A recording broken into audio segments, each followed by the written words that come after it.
अगर रूस ईरान के समर्थन में जंग में उतरा तो फिर ईरान इजराइल की जंग किस ओर जाएगी?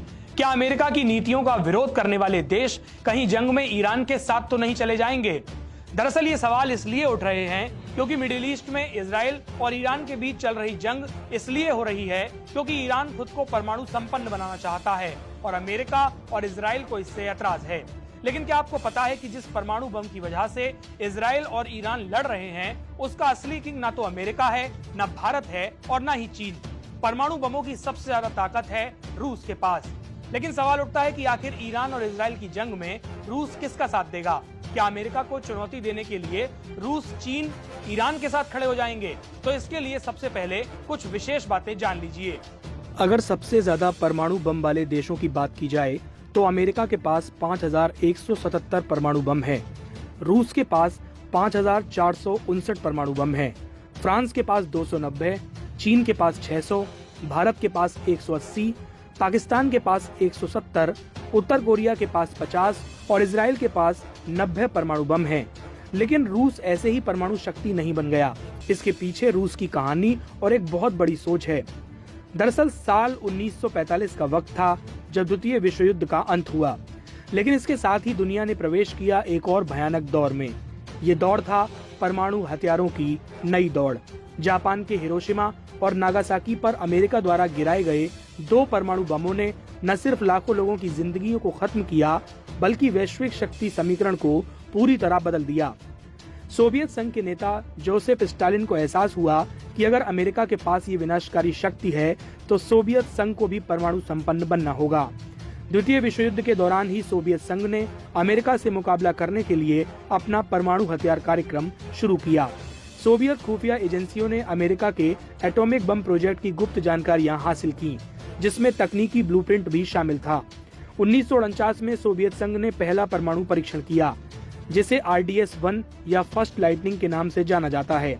इसके बाद 1950 के दशक में थर्मोन्यूक्लियर हथियार विकसित किया गया। 1961 में सोवियत संघ ने TSR बॉम्बा का परीक्षण किया। ये इतिहास का अब तक का सबसे शक्तिशाली परमाणु विस्फोट था। शुरुआत में विदेश मंत्री मोलोतोव इस परियोजना का नेतृत्व कर रहे थे, लेकिन वे कमजोर प्रशासक साबित हुए। इसके बाद स्टालिन ने लावरेंटी बेरिया को नियुक्त किया, जिनके नेतृत्व में परमाणु कार्यक्रम में गति आई और ये सफल हुआ। 1991 में सोवियत संघ के विघटन के बाद रूस ने परमाणु हथियारों की विरासत संभाली। अमेरिका और रूस के बीच सामरिक संतुलन बनाए रखने के लिए कई संधियां हुई। 1992 में 25 देशों के साथ उड़ानों की संधि, 1993 में स्टार सेकंड संधि, जिससे परमाणु हथियारों की संख्या सीमित करनी थी, लेकिन ये प्रभावी नहीं हुई। 2001 में अमेरिका ने ABM संधि से खुद को अलग कर दिया। 2009 में अमेरिकी राष्ट्रपति बराक ओबामा ने परमाणु निशस्त्रीकरण की दिशा में अमेरिकी नैतिक जिम्मेदारी निभाई और उन्होंने संबंध सुधारने की पहल की, जिससे वैश्विक संकटों से निपटा जा सके। 2010 में अमेरिका और रूस में एक संधि हुई, जिसे न्यू स्टार संधि कहा जाता है। ये संधि 2010 में की गई। ये संधि बराक ओबामा और दिमित्री के बीच हुई। दोनों देश कितनी मिसाइल बिल्कुल तैयार रख सकते हैं, उसकी संख्या इस दौरान तय की गई।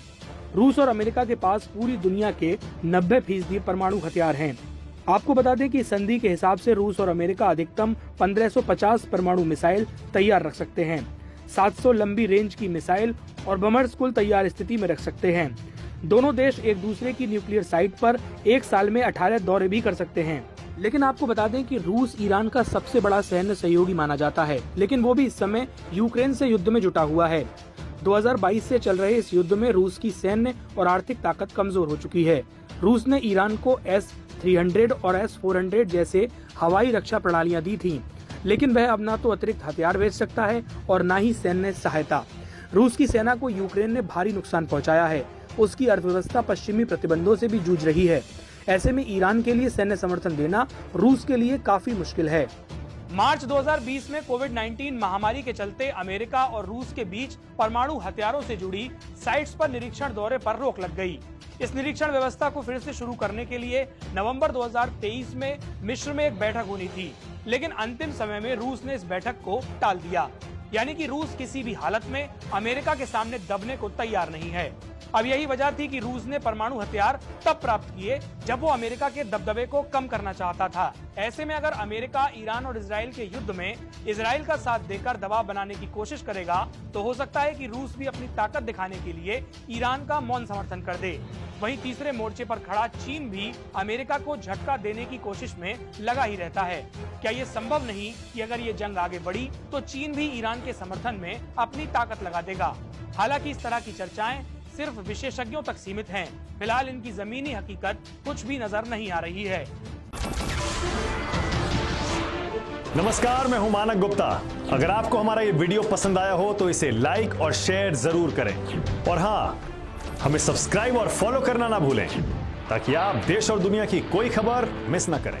तो जुड़े रहिए हमारे साथ और देखते रहिए न्यूज़ 24।